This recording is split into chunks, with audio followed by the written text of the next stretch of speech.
Militant group Hamas and Israel agree to 12-hour ceasefire, as U.S. efforts to broker a longer truce fail.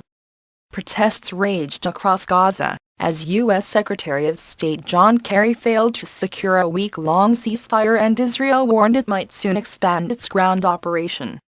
Hours after the U.S.-led efforts stalled, the two sides agreed to a 12-hour humanitarian ceasefire to begin Saturday. However, the temporary lull was unlikely to change the trajectory of the current hostilities amid ominous signs that the Gaza war is spilling over into the West Bank. In a day of rage, Palestinians across the territory, which had been relatively calm for years, staged protests against Israel's Gaza operation and the rising casualty toll there. In the West Bank, at least 6 Palestinians were killed by Israeli fire, hospital officials said. Israel's rejection of the 7-day ceasefire followed an hours-long session of its Security Cabinet, an inner circle of senior government officials, who held a rare meeting on the Jewish Sabbath, to debate the truce proposal.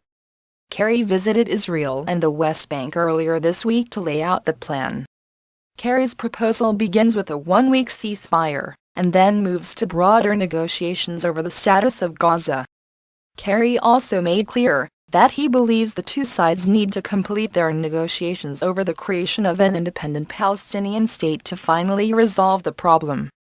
The militant group Hamas believes it has strengthened its political position through its military campaign, and wants to see whether it can achieve its goals, including the release of Palestinian prisoners and an easing of the Gaza embargo, they say.